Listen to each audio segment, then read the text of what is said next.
Bom dia, povo de Deus, tudo bem com vocês? Espero que sim. Vamos para o Evangelho explicado do dia 29, não, dia 29, sexta-feira, minha gente, sextou então. Vamos para a leitura, direto para a leitura, lembrando que este é um canal de estudos. Gente, não deem bola para a sujeira que está nas minhas mãos. Eu estava pintando, depois mostro para vocês, se eu não esquecer. Vamos para o evangelho de hoje então. Hoje a leitura é de Apocalipse, uma leitura muito interessante, falando nisso. E depois o evangelho de Lucas, capítulo 21. Nós vamos lá, chegar lá. Meu povo brasileiro, minha gente, espero que Jesus me ajude a levar a palavra para todo aquele que precisa, que todo aquele que se interesse neste canal possa ser útil e que faça bom proveito da palavra de Deus, porque é a única certeza que nós temos, né, minha gente? E foi o que os discípulos nos deixaram. Então, a leitura do dia, nós vamos para o Apocalipse, capítulo 20, do versículo 1 ao 4, depois versículo 11, depois capítulo 21, versículo do 1 ao 2. Leitura do livro do Apocalipse de São João. Eu, João, vi um anjo descer do céu. Nas mãos tinha a chave do abismo e uma grande corrente. Ele agarrou o dragão, a antiga serpente, que é o diabo, Satanás. A acorrentou-o por 1000 anos e lançou-o dentro do abismo. Depois trancou e lacrou o abismo, para que o dragão não seduzisse mais as nações da terra, até que terminassem os 1000 anos. Depois dos 1000 anos, o dragão deve ser solto, mas por pouco tempo. Vi então tronos, e seus ocupantes sentaram-se e receberam o poder de julgar. Vi também as almas daqueles que foram decapitados por causa do testemunho de Jesus e da palavra de Deus, e aqueles que não tinham adorado a besta, nem a imagem dela, nem tinham recebido da fronte ou na mão a marca da besta. Eles voltaram a viver para reinarem com Cristo durante 1000 anos. Vi ainda um grande trono branco e aquele que estava sentado nele. O céu e a terra fugiram da sua presença, e não se achou mais lugar deles. Vi também os mortos, os grandes e os pequenos, em pé diante do trono. Foram abertos livros, e mais um outro livro ainda, o livro da vida. Então foram julgados os mortos, de acordo com sua conduta, conforme está escrito nos livros. O mar devolveu os mortos que se encontravam nele. A morte e a morada dos mortos entregaram de volta os seus mortos, e cada um foi julgado conforme sua conduta. A morte e a morada dos mortos foram então lançadas no lago de fogo. Esta é a segunda morte, o lago de fogo. Quem não tinha o seu nome escrito no livro da vida foi também lançado no lago de fogo. Vi então um novo céu e uma nova terra, pois o primeiro céu e a primeira terra passaram, e o mar já não existe. Vi a cidade santa, a nova Jerusalém, que descia do céu, de junto de Deus, vestida qual esposa enfeitada para o seu marido. Palavra do Senhor. Que texto, minha gente, é esse? Vamos para a explicação. Então, meu povo de Deus, o que será de nós? Essa mensagem é para o futuro ou é para o presente? Será que é para ficarmos atentos ao dia de hoje, para que no futuro, no dia do julgamento, tenhamos nosso lugar junto a Jesus Cristo? Será que o diabo vai ser finalmente derrotado? Será que o mal vai ser exterminado? E Jesus Cristo finalmente vai reinar sobre nós? Vamos saber agora o que significa. Existem teorias, porém, conforme muitos estudiosos, vamos, pelo que tudo indica, mais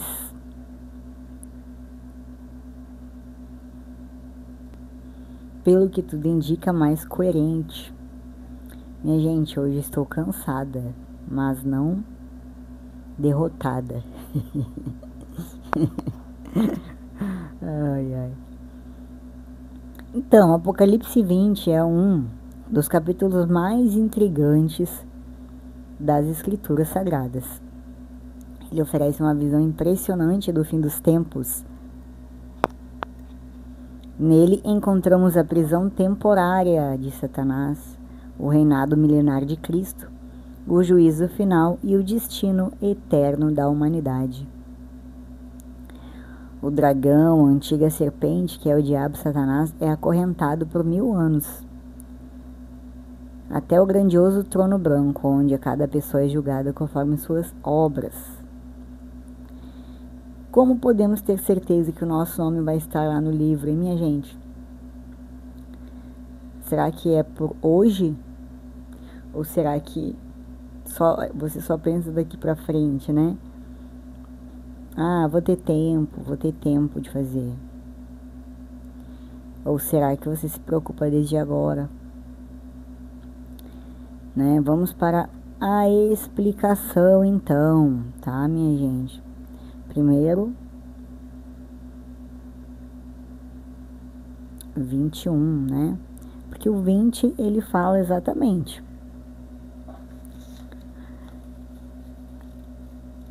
do que se trata aqui quando finalmente Satanás é derrotado. Mas no capítulo 20, esse é o mais importante. É a vitória de Cristo sobre Satanás. Então, minha gente, vemos o desdobramento de um dos momentos mais aguardados da Escritura Sagrada, a derrota temporária de Satanás. O apóstolo João relata que um anjo desce do céu com a chave do abismo e uma grande corrente. Com autoridade divina, esse anjo prende Satanás, identificando como o dragão a antiga serpente, o diabo. Este ato de acorrentá-lo simboliza a completa soberania de Deus sobre o mal. Ele prendeu o dragão, a antiga serpente, que é o diabo, Satanás, e o acorrentou por 1000 anos. A prisão de Satanás, ela interrompe a capacidade que ele tem de enganar, matar, destruir vidas e enganar as pessoas, as nações. Durante 1000 anos ele será incapaz de promover suas mentiras e causar destruição. Este período é conhecido como o milênio, uma era de paz e justiça sobre o reino de Cristo. Esse ato também enfatiza a limitação do poder de Satanás. Embora ele seja poderoso, sua autoridade é completamente subordinada à vontade de Deus.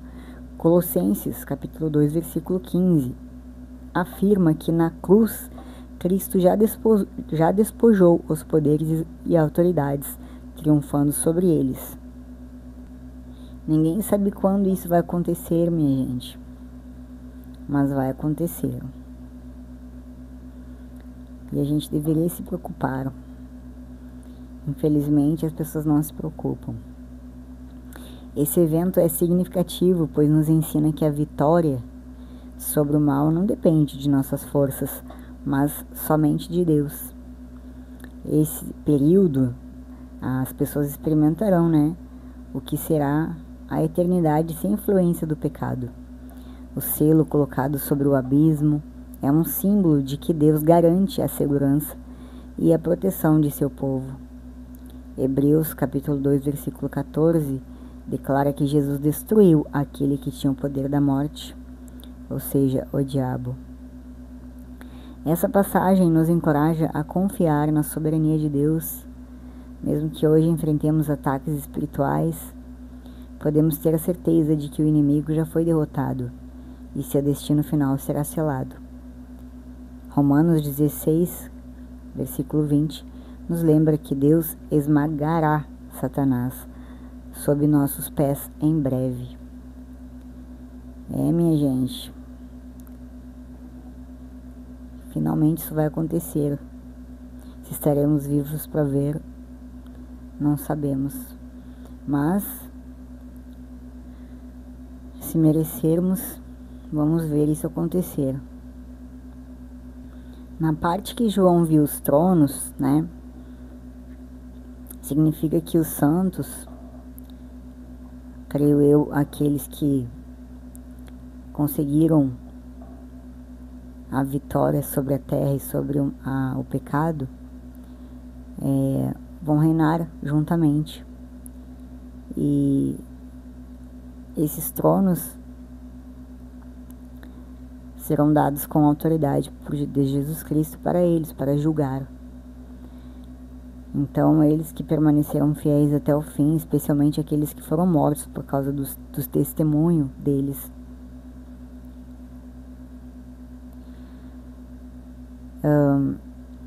Esses santos experimentaram a primeira ressurreição, que garante a participação no reinado de Cristo.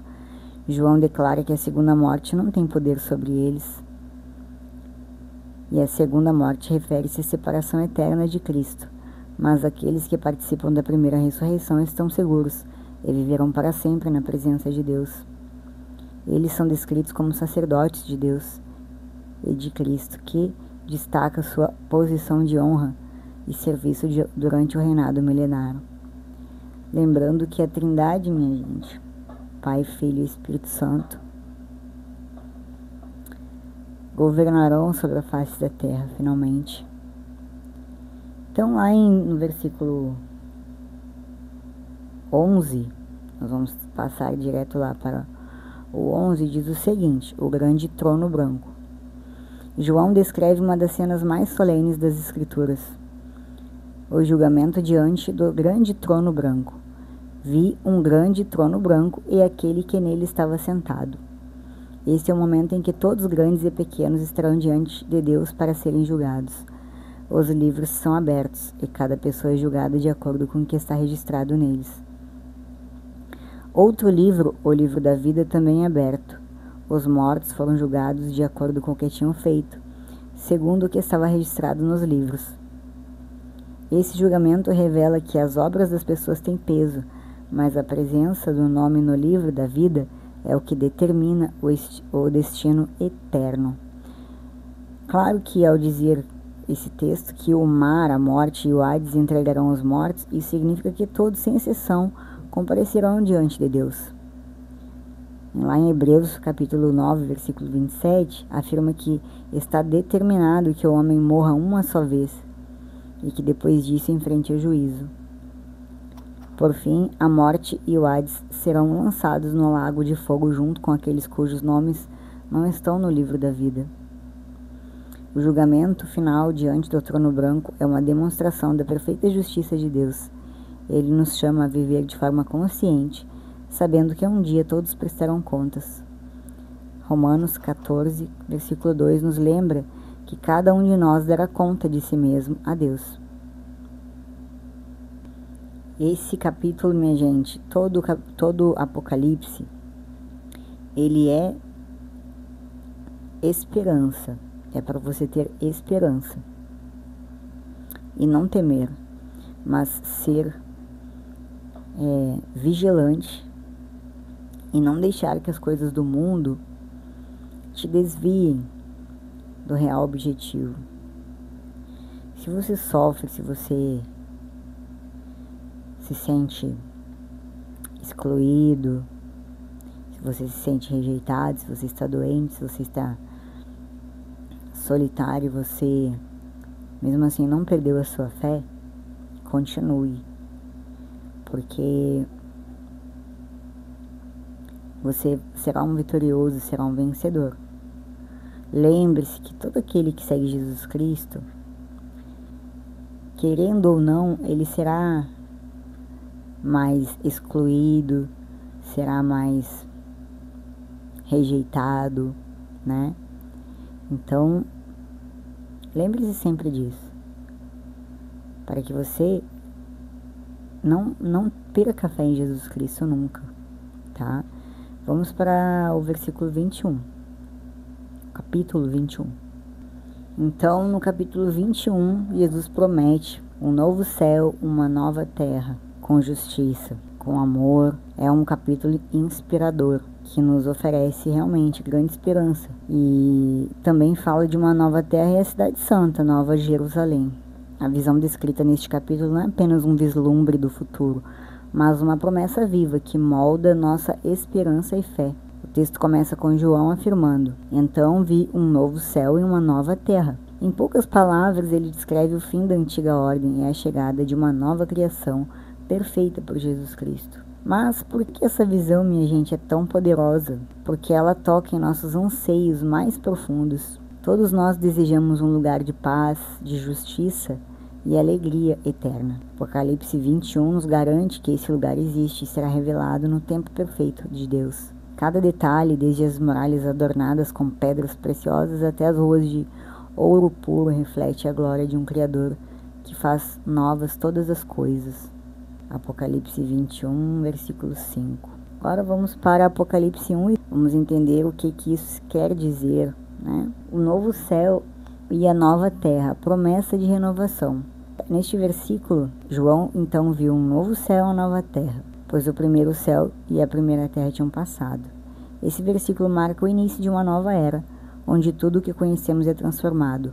O novo aqui não se refere apenas a algo renovado, mas a uma criação completamente diferente e superior, como descrito em Isaías, capítulo 65, versículo 17. Vejam, eu criarei novos céus e nova terra, e as coisas passadas não serão lembradas. Amém, né, minha gente?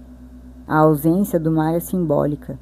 No contexto bíblico, o mar frequentemente representa o caos e o mal. Sua inexistência na nova criação indica o fim do caos e da separação. Essa nova realidade é uma demonstração clara da soberania de Deus em estabelecer uma ordem perfeita onde a paz e a harmonia reinam. Essa promessa impacta profundamente a vida cristã hoje.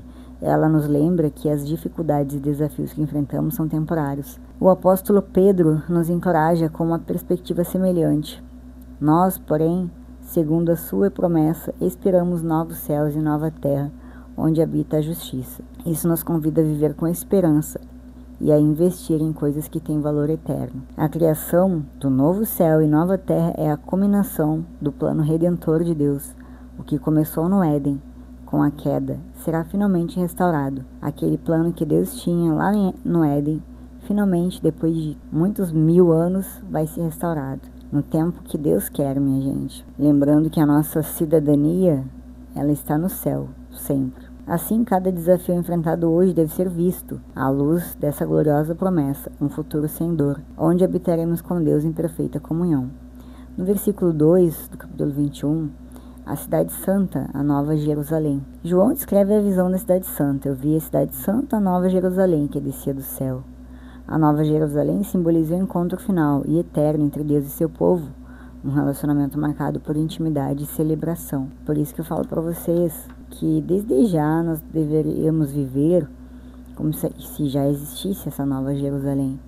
Seja lá o que aconteça com você, abra seu coração sempre para Deus e para Jesus Cristo, sempre. Que Jesus Cristo, minha gente, Ele quer só o seu amor, o seu reconhecimento, Ele quer ser seu amigo e Ele quer te orientar na sua vida, Ele quer conduzir a sua vida, para que você tenha paz, para ter paciência para que esse dia chegue.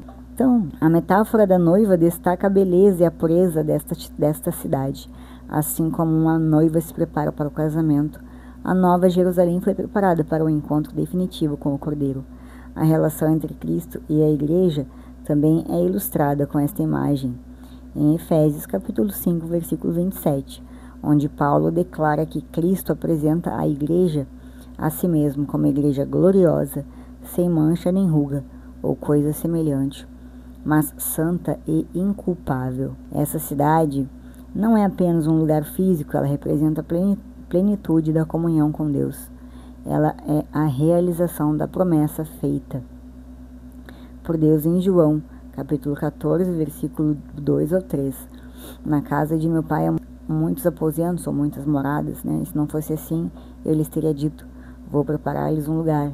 A Nova Jerusalém é esse lugar preparado, onde os redimidos viverão eternamente na presença de Deus. Essa cidade santa é um convite, sabe? Para nós, hoje em dia. Nos lembra que nosso destino final não é neste mundo caído, mas em um lugar celestial, onde a glória de Deus resplandece.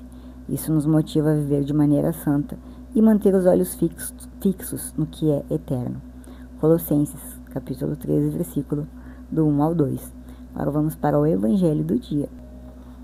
Vamos ver o que esse texto tem para nos dizer, tanto a leitura quanto o Evangelho. Lucas pega sua Bíblia, capítulo 21, do versículo 29 ao 33. Proclamação do Evangelho de Jesus Cristo segundo Lucas. Naquele tempo, Jesus contou-lhes uma parábola. Olhai a figueira e todas as árvores. Quando vedes que elas estão dando brotos, logo sabeis que o verão está perto. Vós também, quando virdes acontecer essas coisas, ficais sabendo que o reino de Deus está perto. Em verdade, eu vos digo, tudo isso vai acontecer antes que passe esta geração. O céu e a terra passarão, mas as minhas palavras não hão de passar. Palavra da salvação. Na liturgia diária, as pistas que eles dão para reflexão diz o seguinte: o dragão é o símbolo do mal, por mais forte que pareça, seu poder tem dias contados. A vitória definitiva do bem começa a se manifestar com o início do julgamento. A existência neste mundo é a oportunidade para cada pessoa escrever seu nome no livro da vida. As folhas que secam e caem das árvores fazem parte de um processo constante de renovação. Tudo passa, menos as palavras de Jesus.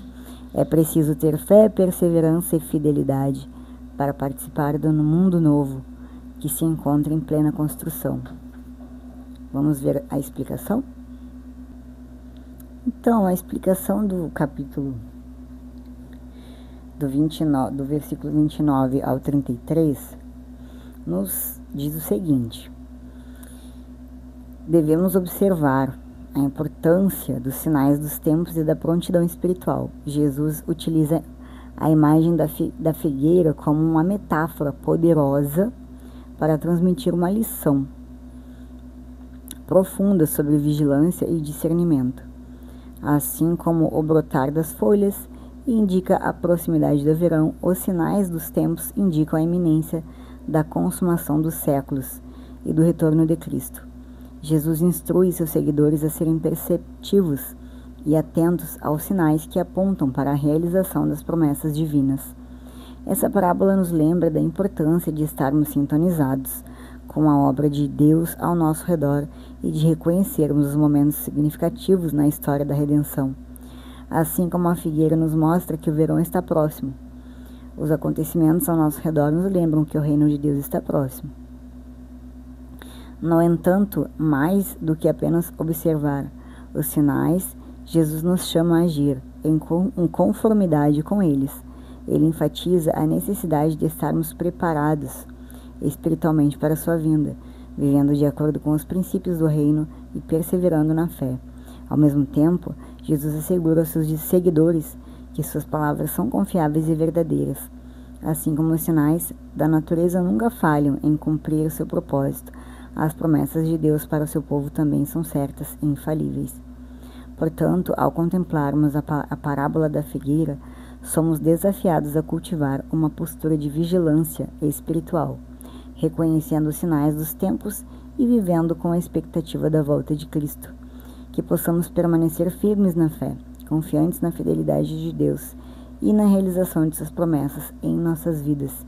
Jesus tem palavra e tudo que ele diz acontece, né, minha gente? A parábola da figueira nos lembra da importância de reconhecer os sinais dos tempos, né? Tudo que acontece, meu Deus. E responder com prontidão espiritual.